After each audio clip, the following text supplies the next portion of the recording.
Bismillahirrahmanirrahim. Assalamualaikum warahmatullahi wabarakatuh.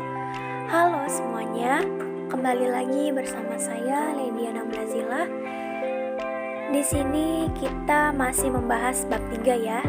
Di mana bab 3 ini adalah bahasannya mengenai kesatuan Indonesia dan karakteristik daerah. Namun pada kesempatan kali ini kita akan membahas mengenai subbab mempertahankan persatuan dan kesatuan. Disimak baik-baik ya semuanya. Adapun tujuan pembelajaran yang hendak dicapai pada materi kali ini adalah di mana peserta didik diharapkan dapat berkontribusi menguatkan persatuan dan kesatuan bangsa sesuai dengan tingkatannya. Selain itu, ada pula kata kunci pada materi kali ini adalah persatuan dan kesatuan.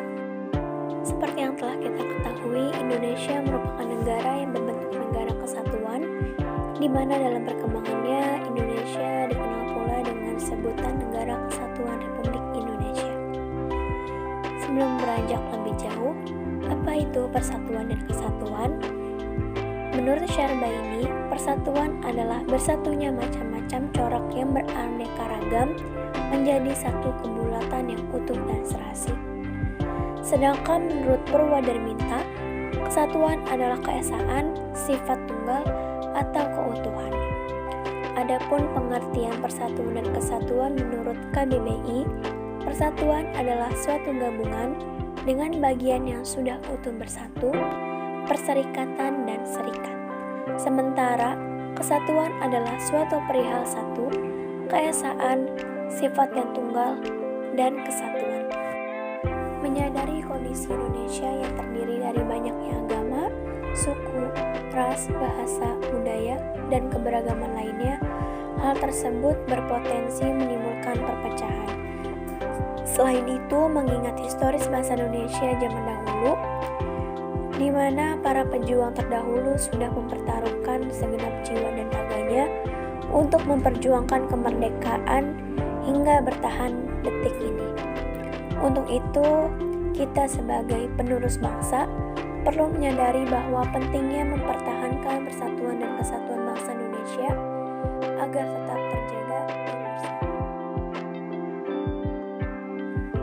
Ya, bisa dilihat oleh kalian semua di sini yang tersaji bagaimana masyarakat Indonesia bisa berupaya untuk mempertahankan persatuan dan kesatuan. Di mana di sini terbagi menjadi 4 ruang lingkup. Yang pertama adalah upaya mempertahankan persatuan dan kesatuan pada ruang lingkup keluarga. Yang kedua adalah pada ruang lingkup sekolah. Yang ketiga adalah pada ruang lingkup masyarakat. Dan yang terakhir adalah pada ruang lingkup bangsa dan negara. Untuk upaya yang pertama yang bisa dilakukan adalah di ruang lingkup keluarga, di mana ruang lingkup keluarga ini adalah upaya yang bisa dilakukan pertama kali, atau hal ini juga menjadi awal kita untuk berupaya mempertahankan persatuan dan kesatuan sebelum melakukannya lebih jauh. Karena ruang lingkup keluarga ini adalah ruang lingkup yang terbilang kecil.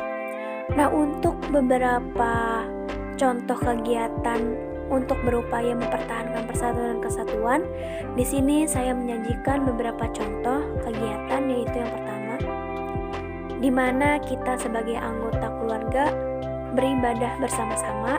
Lalu yang kedua, saling menyayangi dan menghormati sesama. Yang ketiga adalah berbicara yang sopan. Keempat, saling membantu pekerjaan rumah.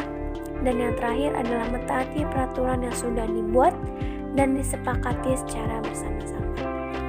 Dengan demikian, ketika kita sudah melakukan beberapa upaya tersebut, maka sudah dipastikan bahwa nantinya keluarga kita akan menjadi harmonis, penuh kehangatan, dan terhindar dari adanya perpecahan. Lalu selanjutnya, upaya yang bisa dilakukan untuk mempertahankan persatuan dan kesatuan ini berada di lingkungan sekolah. Ada beberapa hal yang bisa kita lakukan, yaitu yang pertama adalah mematuhi aturan dan tata tertib sekolah. Lalu yang kedua adalah memiliki sikap disiplin. Yang ketiga, menjaga nama baik sekolah, yaitu dengan cara kita belajar dengan sungguh-sungguh, lalu mendapatkan beberapa prestasi yang baik.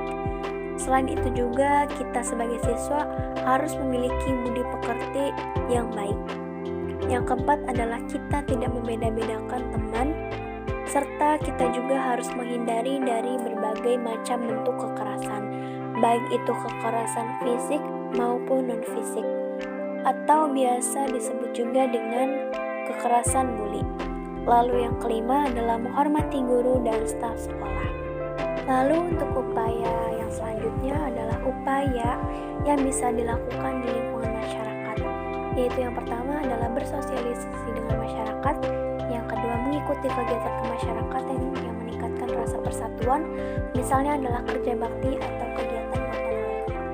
Yang ketiga adalah melakukan musyawarah dalam pengambilan keputusan.